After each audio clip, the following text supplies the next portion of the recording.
Việt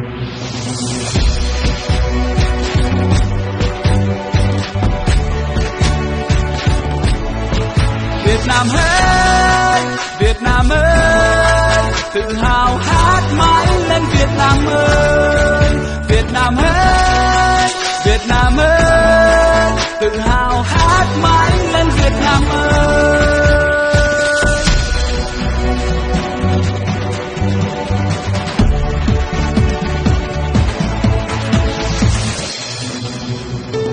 Bước giữa nắng tràn đường phố nơi tôi ở từ thơ bé đã quen, giữa đất nước này niềm tin luôn căng tràn, đừng lo lắng cười lên. Và gió hoa tàn cây và trong tiếng trẻ thơ đùa vui cười, và nắng trên lá reo ngày xanh tươi sáng Việt Nam ơi. Từ nơi đồng xanh thơm hương lúa về nơi nhà cao xe sang phố, hòa một niềm tin reo ca êu ế. Từ nơi đảo xa mênh mông sóng về nơi đồi cao bay mây trắng, một vòng tay nối trọn Việt Nam. Bao la đất trời quê hương xanh ngời, xoay tay đón nắng mai cười trong má.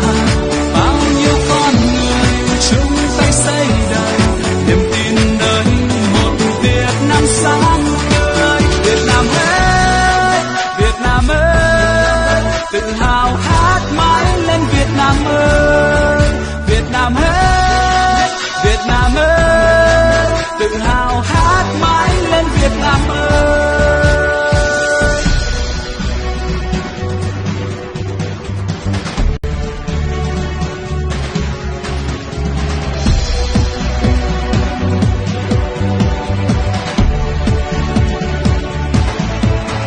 Và gió hoa tàn cây hòa trong tiếng trẻ thơ đùa vui cười, và nắng trên lá reo ngày xanh tươi sáng Việt Nam ơi.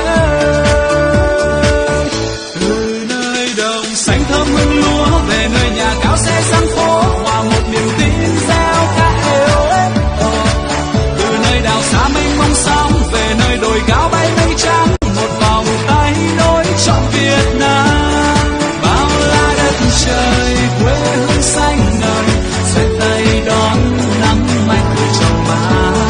Bao nhiêu con người chung tay xây đời niềm tin đời một Việt Nam sáng tươi. Việt Nam ơi, Việt Nam ơi, tự hào hát mãi lên Việt Nam ơi, Việt Nam ơi, Việt Nam ơi, tự hào hát mãi lên Việt Nam ơi. Nơi đồng xanh thơm hương lúa về nơi nhà cao xe sang phố, hòa một niềm tin reo ca êu ế.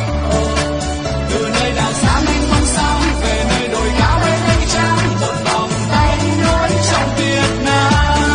Bao la đất trời quê hương xanh ngời, xoay tay đón nắng mai cười trong má.